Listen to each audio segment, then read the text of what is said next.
BABB. Hot from 30 Bells on Main Street in Hopkins, my co-founder Tom and I developed our restaurant to celebrate everything Midwestern cuisine has to offer. Our upbeat neighborhood gathering place brings together bright personalities, bold recipes, clean ingredients, and craft spirits that play with the unique flavors of the Midwest. The menu at 30 Bales is inspired by seasonal ingredients grown close to home. Some favorites include our devilish eggs, beet salad, short rib pot pie, and our decadent burgers. Join us for lunch, dinner, and weekend brunch. Go to 30bales.com to learn more. Are your remote workers putting your company at risk? Not sure what steps to take to secure your data? Hi, Mark Sommerfeld from Rymark.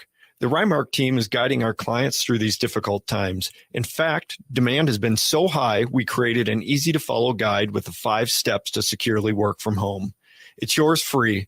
Download our 5 steps to securely work from home now at rymarkit.com or call 651-328-8900 for a no-cost how-to discussion. Hi, I'm Kelly Kirk. I'm Chad Larson. And I'm Joe Kirk. Your hosts for Searching for Service. Tune into Rotary's influential show and podcast, sharing touching stories of service locally and abroad. We bring you weekly guests that connect, inform, and inspire our listeners on all things service. We highlight diverse service opportunities that appeal to both Rotarians and people driven to serve in their communities. Tune in Sundays at 3 p.m. or anytime via podcast. It's time to stop searching and start serving. Hey, Cudahy to all my friends and relatives in 4 directions. This is Robert Pilot of Native Roots Radio presents I'm Awake. I'm here to ask you for your support. Finding honest Native-centered news is not easy, but with your support, we're able to provide accurate information about Standing Rock, Line 3, treaty violations, and COVID-19 in our Native communities. Please visit Native Roots Radio Network on Patreon and donate if you can. That's Native Roots Radio Network on Patreon. Pinigigi, and thank you for your support. Would you let animals pick your insurance? Do you really need to experience mayhem to get the best rates? Or how about a celebrity quarterback or fake university saving you money? There's a lot of marketing stunts when it comes to insurance, but what you really need is someone looking out for you. Call Array Insurance, and they will work hard to find you the best insurance coverage and rates. So avoid gimmicks and call Cheryl at Array, 763-504-3067 or arrayinsurance.com. Array Insurance, working hard for you. With a look at your AM 950 weather, I'm Patrick Lilia. Partly cloudy tonight with a low of 63, then sunshine Tuesday with a high of 86. Gotcha Mama's Hot Barbecue offers the huge taste of selections like baby back ribs and pulled pork sandwiches out of a little place. Gotcha Mama's is located just a block west of I-35W off of West Diamond Lake Road in South Minneapolis. Visit their website at scotchamamas.com. Portions of Native Roots Radio may be pre-recorded. It's a good day to be indigenous. Get up, stand up. They are going to become more brutal. Couldn't cut, hit me cut again. Because all the hippies are trying to be Indians anyway. They're going to become more repressive because it's a matter of dollars and their illusionary concepts of power. Hey, Victor. We must live in balance with the earth. And also with recent happenings at Wounded Knee. I am awake. Welcome to Native Roots Radio presents I'm Awake, and I'm your host, Wakanja Hade. Hey, Cudahy to all my friends and relatives in 4 directions. You are listening to Native Roots Radio presents I'm Awake, and I'm your host, Robert Pilot. We discuss local and national Native news and events, and as you know, Native issues, Haley, are human issues, and human issues are Native issues. You're right, Dana. This portion of the show is supported by the Native American Community Clinic on Franklin Avenue in Minneapolis, honoring health and tradition. Yes, they do. Hey, we got Wendy in the house here. Hey, how's it going, Wendy? Oh, just I'm in the house, but my microphone's not on. Yeah. Hey, welcome back. Yeah, thank you. It's good to be back. Yes. So a lot of things happening, warm weather and all the coast fires, but you got our sacred animal section. And are you doing a fun facts or what are you going to do tonight? I'm going to be talking about a specific bird that hasn't been seen in Wisconsin since 1845, and it's back. Oh, a bird. Yeah. That isn't like a football team or something they haven't had, right? Exactly. Yeah, cool. And, well, we got Dr. Stately on in a little bit here, too. And we're going to be talking to Dr. Stately. A lot going on in Indian country. And It's great to have you on live again. I just got to bring up a quick thing for our friend Heather Keeler, Wendy. And Heather has this fundraiser that she's going to be doing tomorrow, Tuesday, August 8th from 4:30 to 6:30 p.m. The Black Heart of St. Paul on 1415 University Avenue. And that's really close to us in St. Paul. And she's going to be doing a fundraiser. So we are really excited and want to support her and let everyone know. Yeah, and the fundraiser is for Heather Keeler, Minnesota House District 4A. Right, and it's great because progressive values, and that's hit her up and put some money in the coffer so she can run again. Because darn, Wendy, it's really hard always constantly be campaigning with just a two-year length of your term. Yeah, that must be just unbelievable, because once you get going and work and do your thing, you got to run again and campaign again. And campaigning takes a lot of energy and time, and you want to work and do stuff and get stuff done, but you're busy campaigning. So, right. Yeah.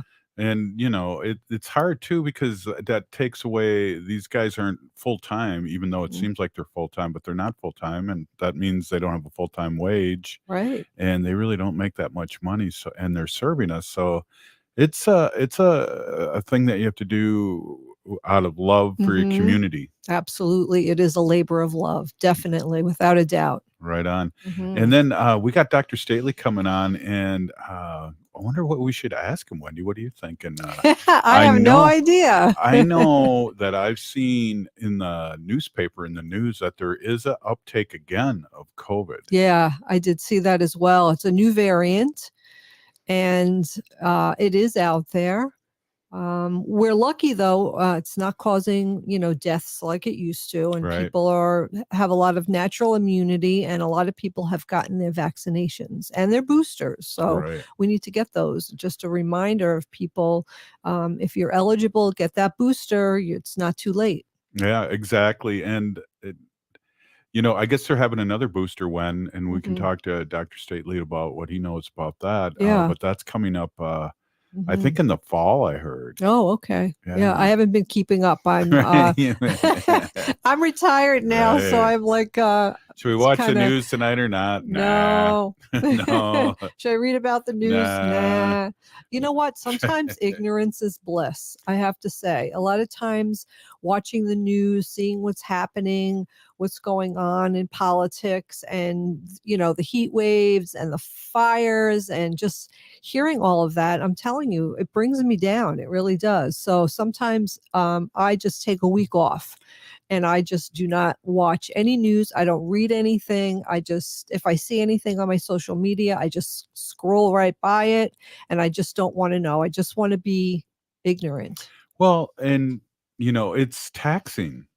And that's why in Native Roots Radio, it's fun where you do fun facts on Friday, Yep. on Fridays for animals. And a lot of times they're really funny and also really educational. Yeah. And you have to get away from it. We Yeah. have musicians on here. It isn't all political and pipelines Yeah. and we try to mix it up here. I love when we have, and you have guests that are like authors that Yeah. write books, who are musicians, like you said, who are in the movies. I mean, you've had people on from Reservation Dogs. So Yeah. I love when you have all that. And when you were at Twins Haley and I. Stadium, yeah, you and Haley were there, and you talked to Dan Gladden. That was really exciting too. Do you remember? So it's fun to mix it up. We were coming back from the Hall of Fame, and Dan Gladden, we were talking to Dan Gladden. We were on the same flight, and we Yeah. almost missed the flight because I we know, were because talking we were out there intensely. we were out there chit-chatting, and I think that they just changed our gate like one gate over. It wasn't like a Right. different area, but it was like one gate over, and we were just like you said, Somebody just- came up to us and said, "Are you on flight blah blah blah?" well, And we go, well, "Yeah." yeah, We and they're look, and there's no one we were sitting. the last ones on the plane. But he had a great story, and what a class act! You had a chance to hear the Yeah, interview. remind our audience who Dan Gladden is. Dan Gladden played for the Minnesota Twins and is the Minnesota announcer on the radio announcer for the past 20 years, believe it or not. Yeah. And he's a 1987-91 World Series champion. Mhm. So, and Twins Hall of Famers. So that was really fun. And Haley will be scheduling us out there again real soon. Maybe we can get Dr. Stately to come out to a Twins game with us and hang out. Oh, there's Dr. Stately. How's it going? Boo-doo. How are you? Did you notice he was waving, Wendy? He must be tired because this is a radio show, Dr. Stately. No one saw that wave. Hey, we're just getting ready. We're prepping here live with questions that Wendy and I and Haley are going to ask you. So, oh, yikes. Okay. Yeah, Wendy's ready. No, I'm just kidding. But we were just I heard your comment about the Twins show, and I will tell you that, like, you know, I'm a dyed-in-the-wool hockey fan. Hockey dad. So yeah, like, and I think I told you the story about how I went to a Twins game and I was so incredibly bored, like, because you can, you know, because you can only really, like, you can only watch so much paint dry after before it gets really boring, and you can only eat so many hot dogs too. Dr. Stately, you remember that old Rodney Dangerfield line? He was like, "Hey, I was at a boxing match and a hockey game broke out." Oh, you don't remember? Yes. I do remember that one now that you tell it. Yeah. Remember that. Or who Rodney Dangerfield is, right? Exactly. Barely. Probably half of the listening audience doesn't even know who that person is. Exactly. Oh, Hasn't he been gone for like 20 years now? Something like that. Hey, he lives on YouTube. Robert needs new He's like- material. I tell him all the time. Yeah. Yeah. He's That's the I get no respect guy. Okay. Yeah, Dr. Stately today got a little whiff of my old material again. He didn't laugh, but other people Oh did. wow. Yeah. It's like he. Yeah, that was a fun day actually. Yeah. So Yeah. great lunch too. You took me to lunch. Thank you for lunch. Yeah. Well, thank you for spending time and doing what you did. We got a minute left here, but we're going to quiz you a little bit because we've heard there's a little uptake of COVID coming up, and maybe you can help us. And we also talked a little bit about the possibility of another vaccine this spring and see what you've heard. So hold on to that thought. We, unlike that favorite radio station you listen to, we have to pay the bills. We have to have some commercials here. Yeah. Hey, you're listening to Native Roots Radio presents I'm Awake, and it's Old Home Week here. Wendy's here with Dr. Stately, and Dr. Stately and Haley and I. We'll be right back after this short break. Stay with us. Oh.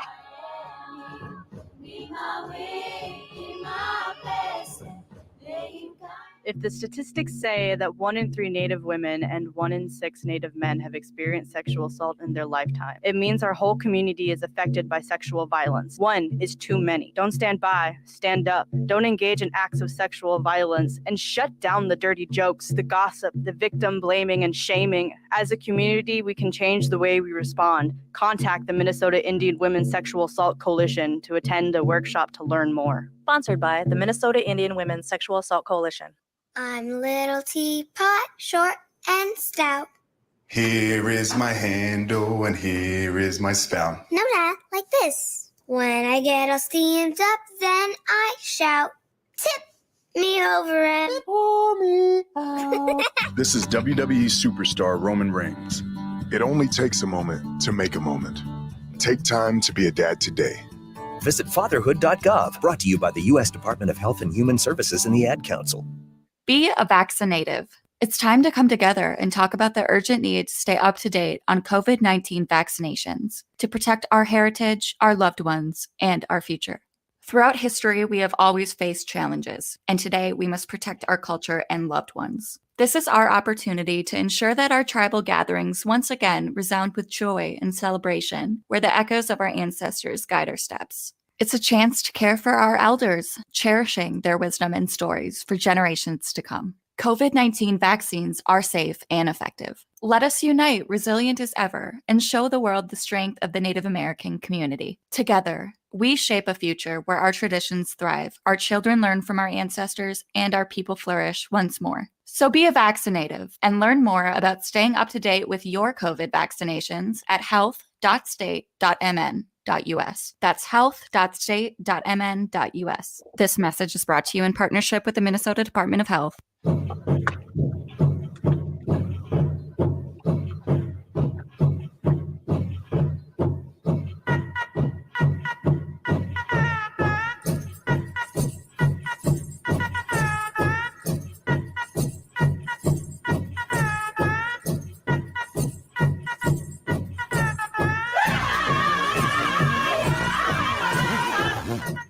Welcome back to Native Roots Radio presents I'm Awake, and this is Robert Pilot. This portion of the show is supported by St. Paul Public Schools, now giving out signing bonuses. Check them out at spps.org. Yes, I work for St. Paul Public Schools, and it's a great place to work. And up to $10,000, Wendy, they're giving out for signing bonuses. So rev up, and I'm seeing Halloween stuff out there, and school must be right around the corner. Yeah, it comes quick. That's right. And Dr. Stately should know because he has 2 young ones, and school's coming up. Hey, Dr. Stately, CEO of Native American Community Clinic here in the Twin Cities, Minneapolis, on the Franklin corridor, and we're really excited always to have you aboard here and talk about just a conversation, what's happening medically, what's happening on the avenue, and also you have a lot of knowledge, background knowledge of a lot of things Native over the past 60 years. So we really appreciate our conversations. The past 60 years, I am only 60 years old. I didn't really have a whole lot of knowledge about health until I was about 3 or 4. Well, I heard you've read, you're I do. Yeah, I am an avid reader. But my own lived experience of health in the early days really were like mud pies and stuff like that. So, and it turns out eating mud pies when you're 1 or 2 or 3 years old probably really actually does help your immune system a lot. Well, it got you ready. My sister, who I force fed mud pies to, because I took such meticulous care making them.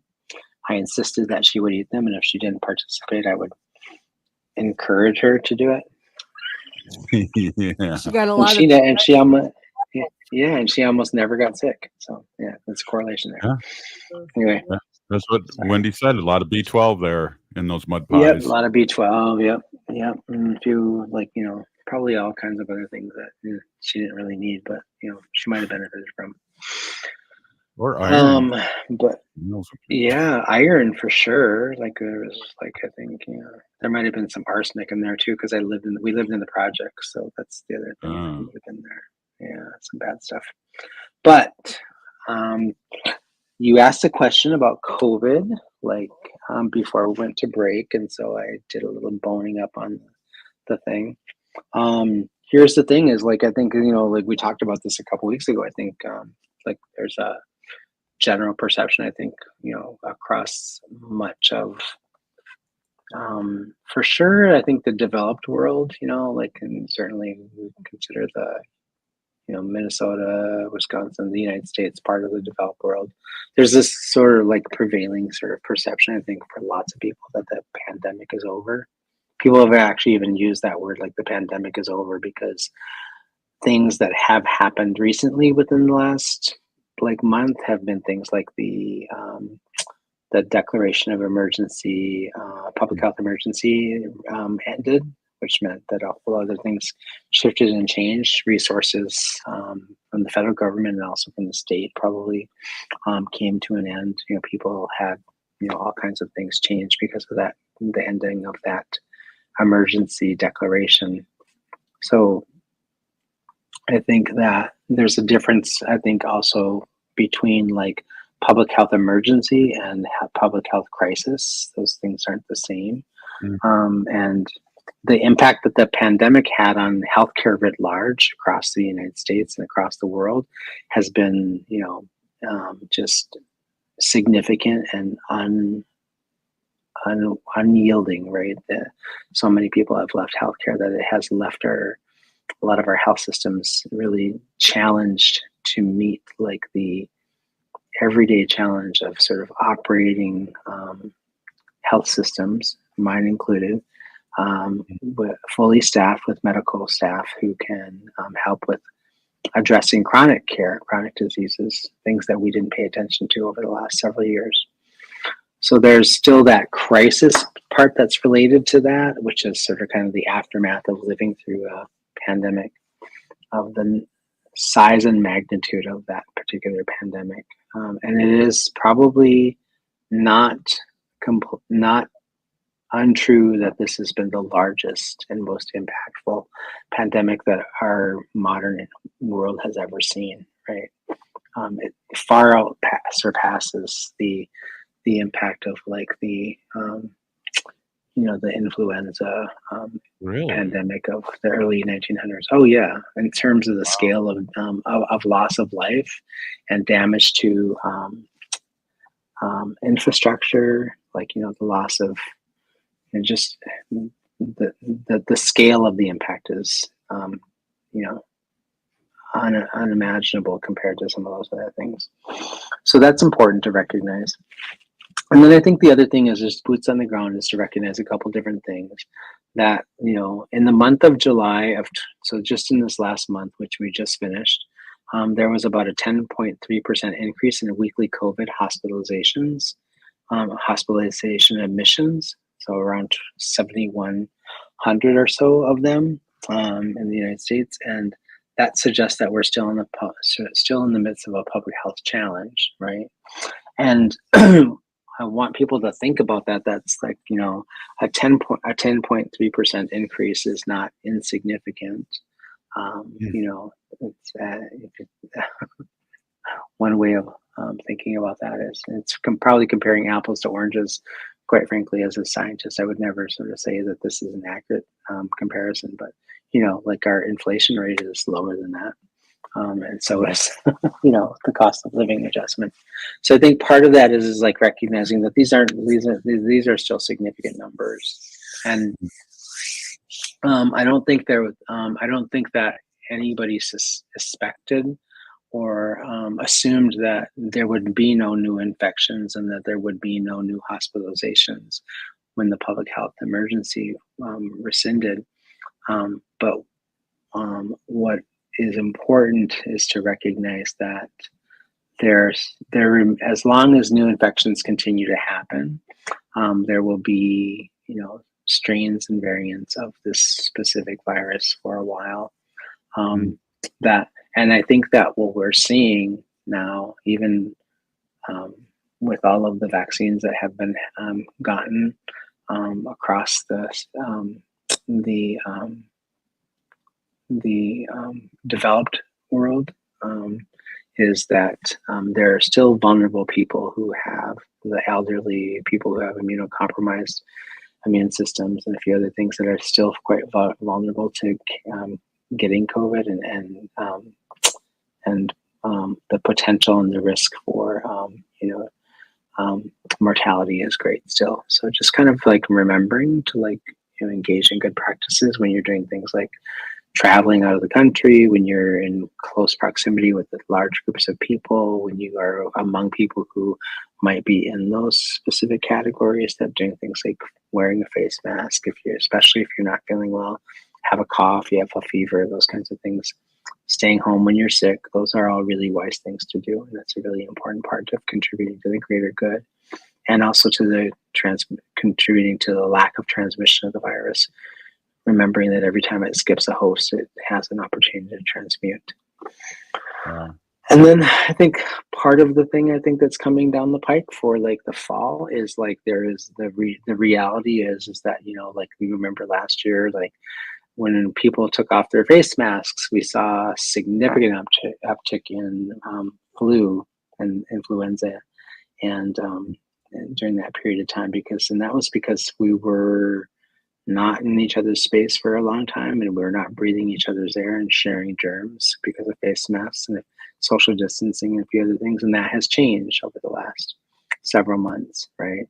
And so the likelihood that we will be doing things like seeing an uptick in influenza, A and B, is quite likely. And then we also had a huge challenge with RSV last fall, if you remember, in the early winter.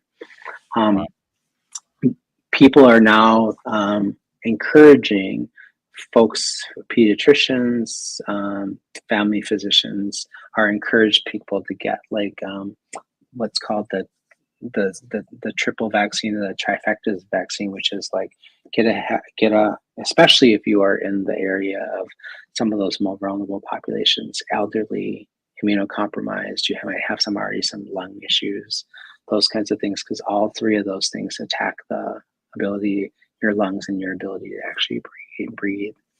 And that would be get an influenza vaccine when it becomes available, and it should be coming out very soon. Get a updated COVID-19 booster. They actually, I'm not sure about this, but I think they've come out with a recent non-mRNA vaccine, but I'm not really boned up on that, so I won't talk too much about that. And then they just released or approved, the FDA approved a RSV vaccine, so respiratory virus vaccine, which seemed to be really critical for young children and elderly people. We're particularly vulnerable to RSV. Young people are vulnerable to RSV because they have very tiny lungs and very tiny air pathways, and RSV causes those pathways to inflame and become inflamed, which limits their ability to breathe. So encouraging people to do those things. That's amazing. I'd really like Wendy to tell her story, because I'm still running into people that won't take the flu shot and don't know how important it is. And Wendy kind of not said it straight, but really explained it in a good way. Maybe you can do that in the beginning of next segment, because I really want to remind everyone about these vaccines. When Sure. All right. Hey, we're here with Dr. Stately, Native American Community, clinic.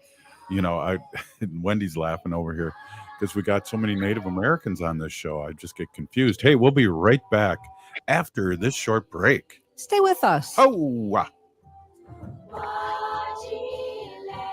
Minnesota has the only original wolf population in the continental United States. And 80% of Minnesotans believe the wolf should be protected. Howling for Wolves is asking Minnesotans to respect our true wildlife manager, the wolf. Their survival is critical to our ecosystems, our communities, and even our economy. As highly intelligent animals with strong social bonds, Minnesota wolves deserve to be protected and admired. Learn more at howlingforwolves.org. Let's live and let howl. J&S Bean Factory is a Native-owned, community-supported, cozy, artsy coffee shop which offers roasted on-site beans, live music, and baked goods. Relax in the beautiful outside patio. City Pages writes, voted top 10 coffee shops. Tucked into a quiet corner of St. Paul's Highland Park neighborhood, this coffee shop roasts beans on-site from the best coffee-growing countries in the world. Located at 1518 Randolph Avenue, St. Paul. The good stuff.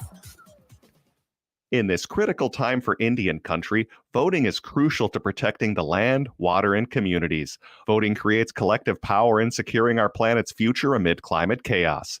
Engage in personal conversations with loved ones to ensure they are making informed voting choices. Register to vote. And don't forget that 16 and 17-year-olds can pre-register to vote in Minnesota. NACD is asking us to stand together and make voting a tradition. Go to NACD.org to learn more and make your pledge to vote. Your neighbors are talking about the Blue Line extension, connecting North Minneapolis, Crystal, Robbinsdale, and Brooklyn Park to the light rail transit system. I feel like a lot of times people, when they think about transit, it's like, well, it's a bus, it's a train, it's whatever.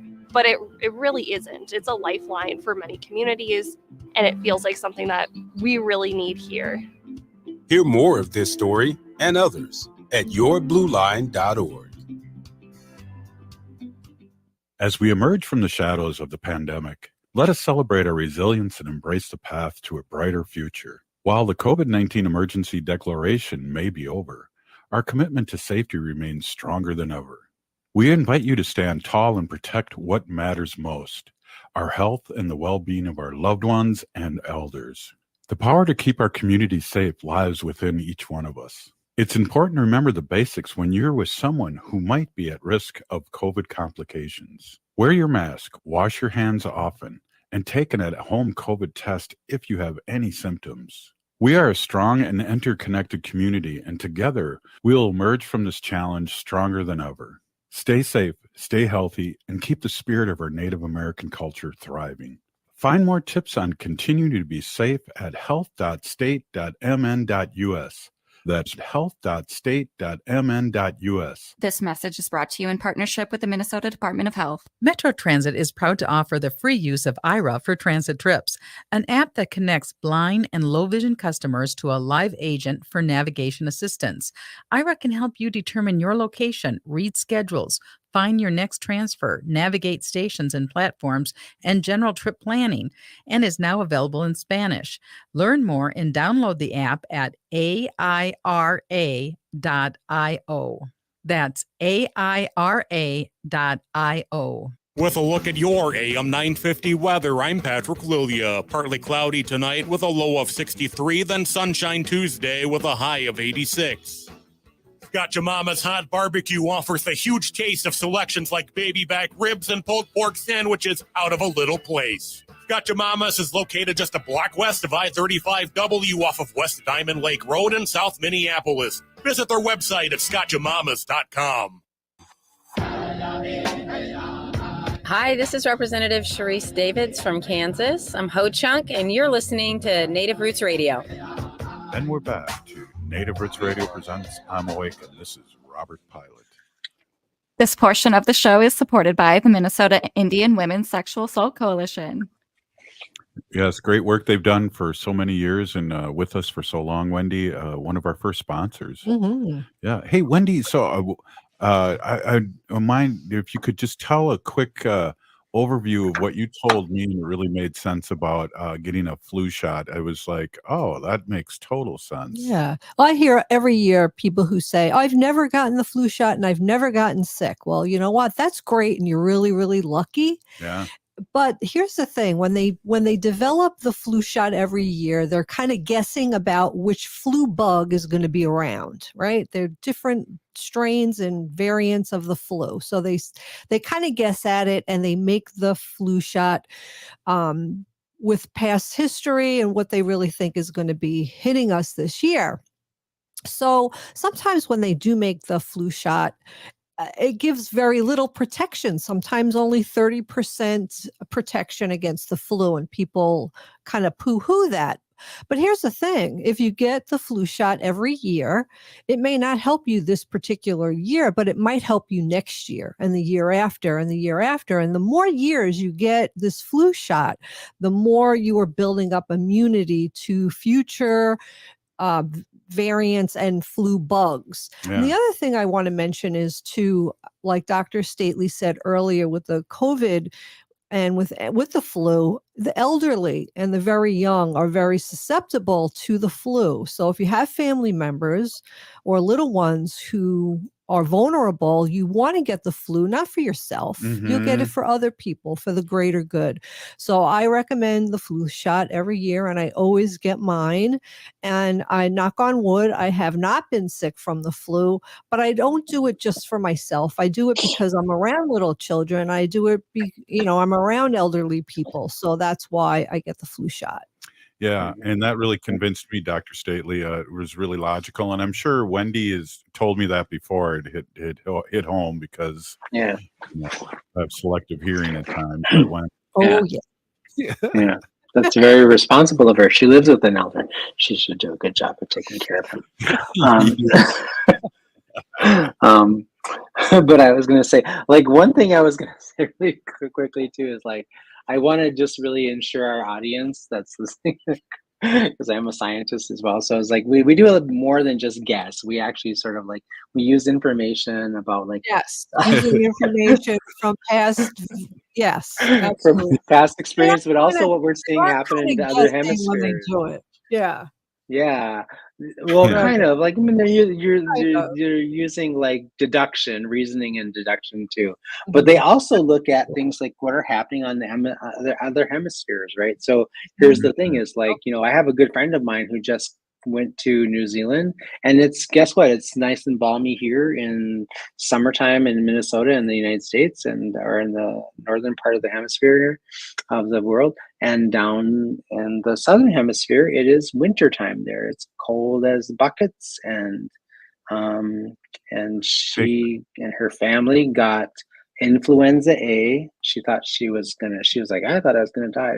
She went and got tested to make sure she didn't have COVID, but she was, like, so down for the count. And she said, if that's any prediction for, like, what the flu season is going to be like here in the United States this coming year, people are not going to want this.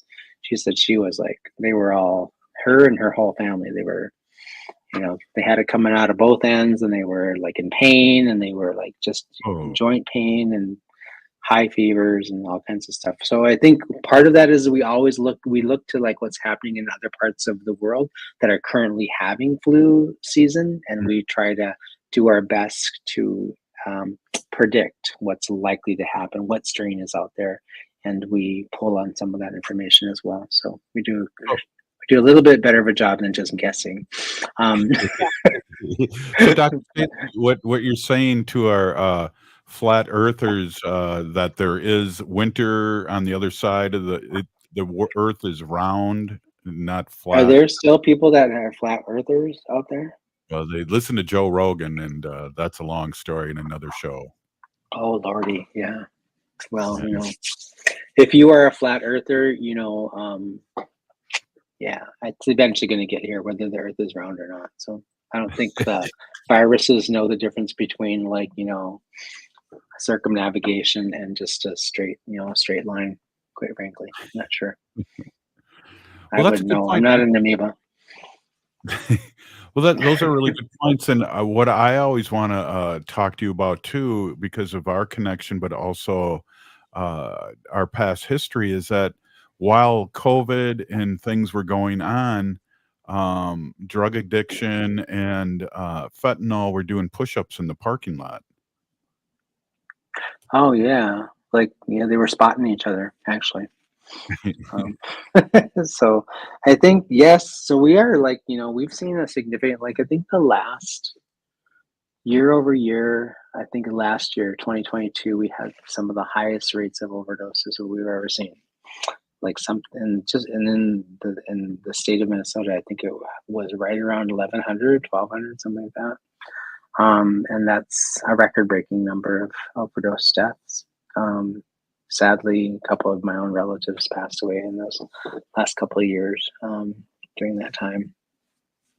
I also lost a few relatives to things like chronic disease, like my cousin's. I think I talked about this before on the show. My cousin's liver cancer came back, and she hadn't detected it. She hadn't been to see her regular her oncologist or her regular primary care doctor for a few years during COVID. I think probably about 2.5 years, and she went into the hospital. She woke up one day and she couldn't feel her legs, and she couldn't move her legs in the bottom part of her body, and she thought it was something related to joints or something. She went into the hospital and they found a mass, and she passed away within 7 days of going to the hospital.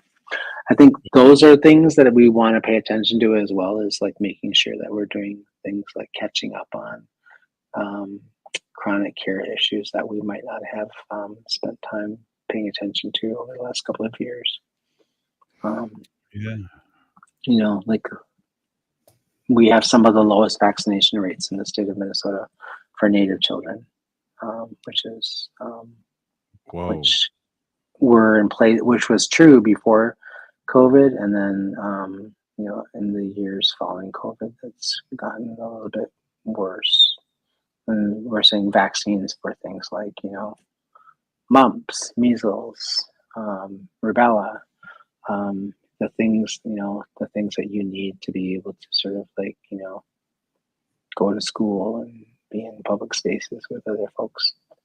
And we've seen this in other areas too, throughout the United States. There was an uptick there was a measles outbreak, I believe, in upstate New York, right? And you'll remember that during the pandemic, there was an outbreak in measles, and a number of young people died in the state of Minnesota here among East African communities because people were not vaccinated at all with the measles. So things like those things are really important to just try to remember. It's if you haven't been to the doctor in a few years because either it's been hard to get in or, the impact of COVID, people lost, try your best to get your kids and yourself in to get all of your chronic conditions looked at. Make sure that you get a well child check and a physical if you're an adult, those kinds of things, and just catch up on all those medical things that you need to do so that you'll be around for a while, right? And if there's something something afoot, you catch it early, because there's a lot of conditions that Native people die of more often and more quickly than a lot of the rest of the population, and that's because we don't find out about them until, an example would be, we have higher rates of mortality in cancers and in death, and in HIV and other kinds of fatal diseases that sort of kind of just are cooking underneath the surface for a while, and that's because we don't go in and do surveillance and get those things caught early. Like any condition, you're going to do a better job of managing it and controlling it, and possibly also overcoming it if you catch it early and you intervene early. But if you intervene too late, sometimes it's not changeable. The course is not changeable. Yes, and in the last few minutes too here, we're touching on a lot of things that we have over the couple of years, 3 years that you've been on the show.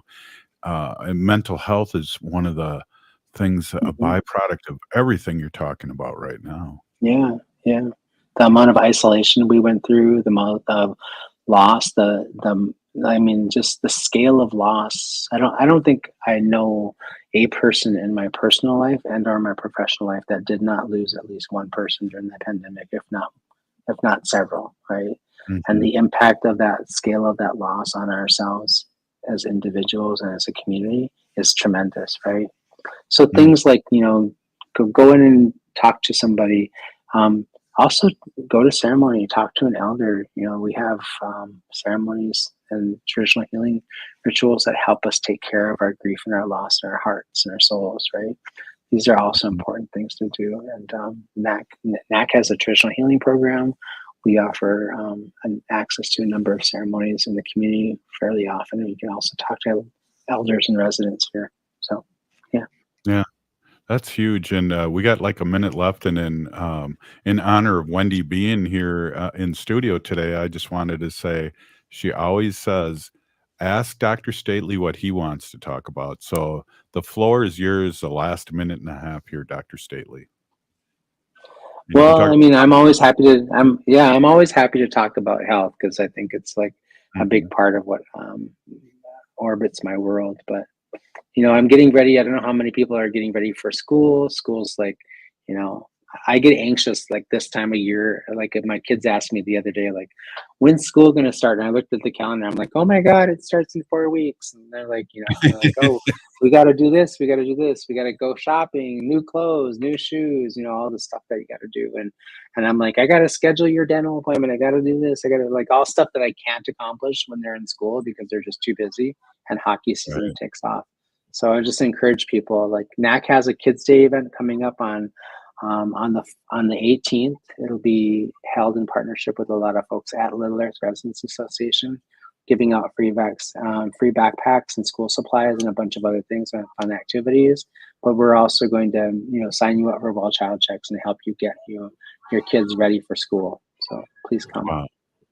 Hey, Dr. Stately, thank you. And thank you for Native American Community Clinic that does so much for our people, and you especially. Thanks for stopping in. I appreciate it. Right on. Hey, up next to Wendy, we're going to be talking our sacred animal section here live. Stay with us. We'll be right back. Life after military service is different. Many veterans find transitioning difficult, feeling lost and uncertain about the future. These feelings don't take away from a veteran's strength, courage, or sense of duty. If you're a veteran in crisis or know one who is, the power of one person, one connection, one act of compassion can make a difference. For free 24/7 confidential support, call the Veterans Crisis Line at 1-800-273-8255 and press 1, or visit veteranscrisisline.net. Metro Transit is proud to offer the free use of IRA for transit trips, an app that connects blind and low vision customers to a live agent for navigation assistance.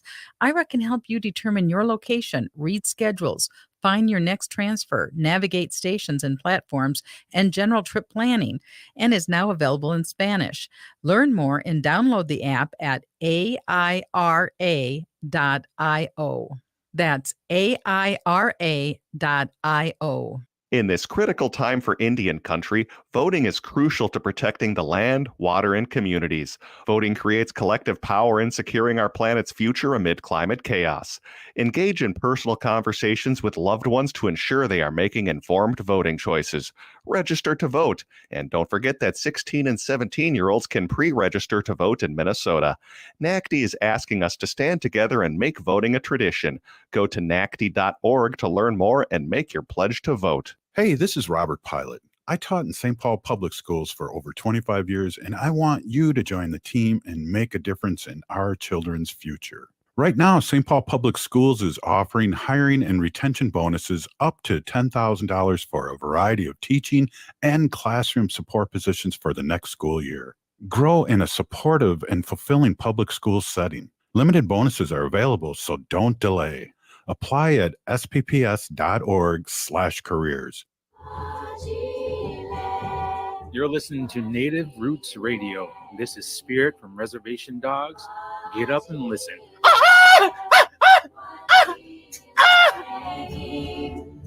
Welcome back to Native Roots Radio presents I'm Awake, and this is Robert Pilot.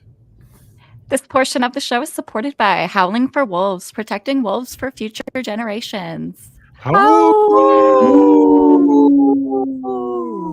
We brought Dr. Stately back on to howl. Thank you, Dr. Stately. Thank you.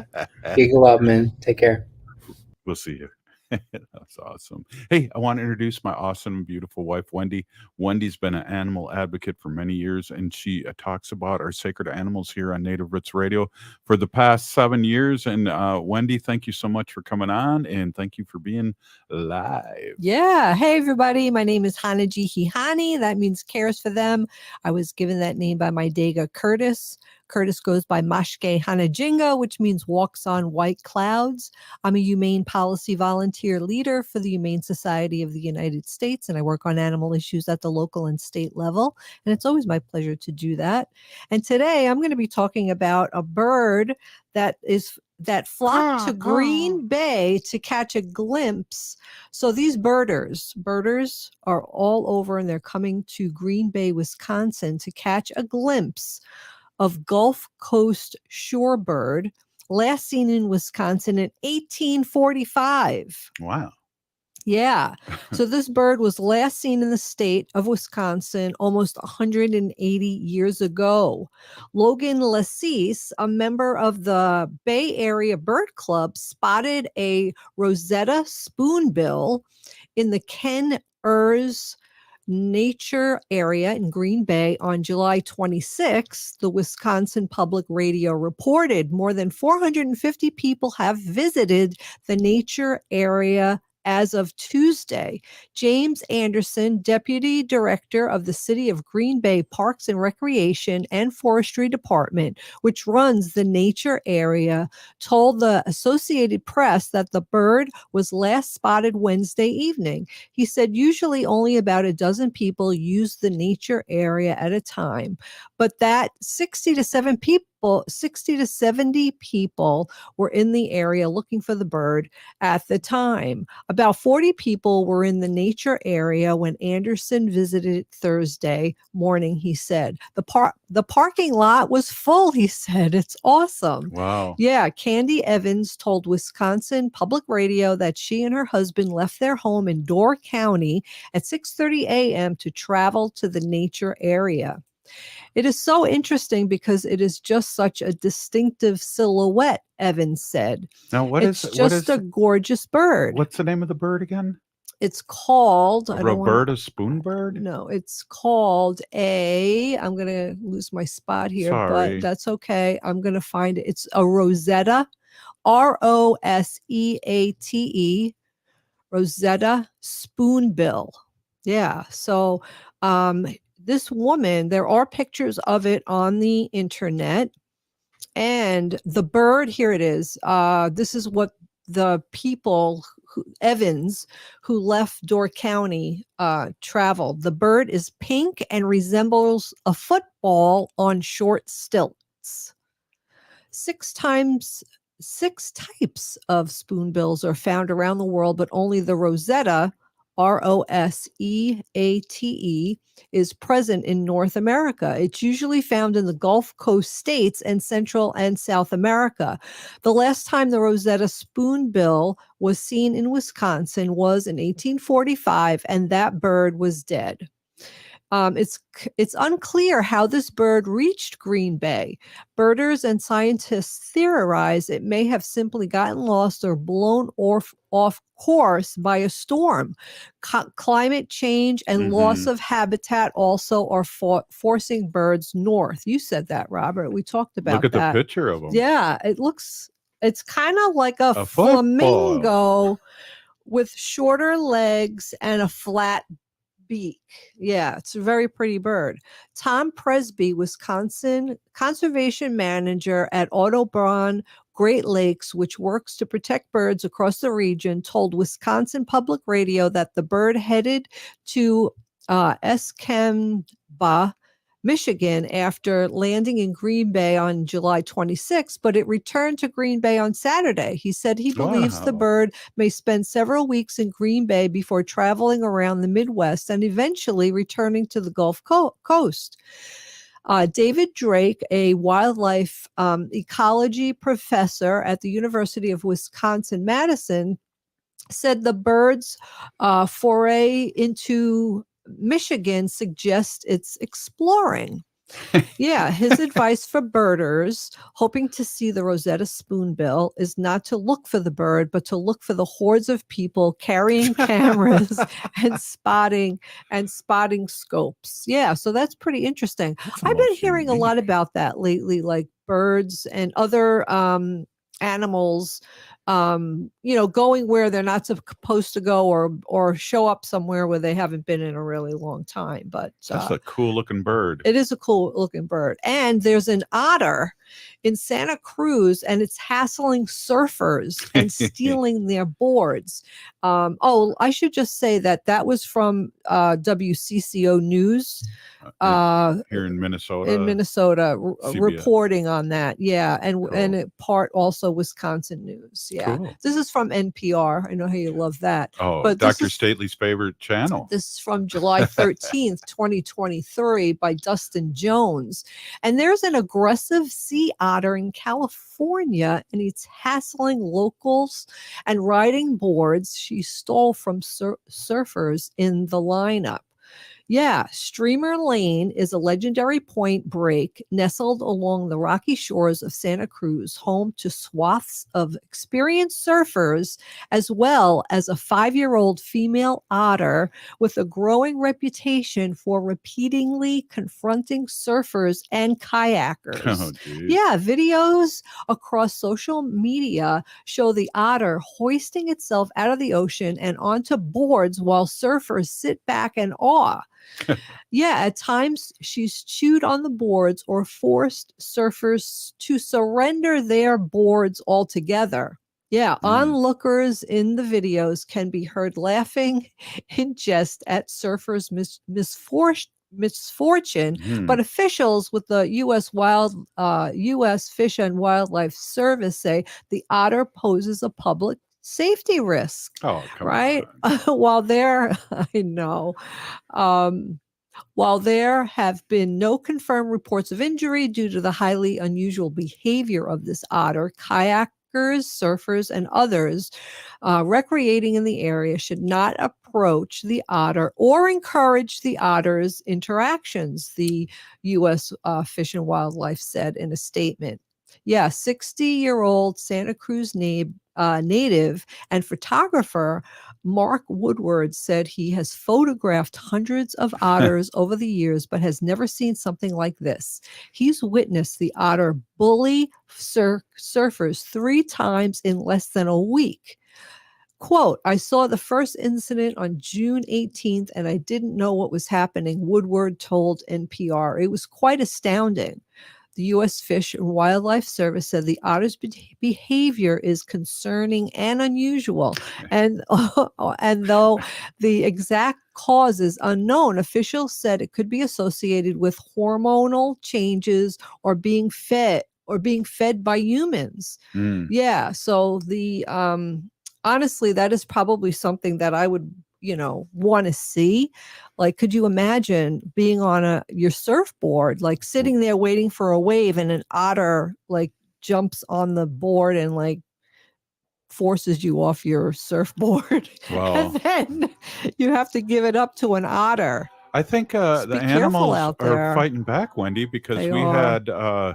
had whales knocking over boats, and now the otters There are. was one whale that got hit by a boat's engine and got Yeah. really angry, and then taught the other orcas, the whales, to, hassle the boats.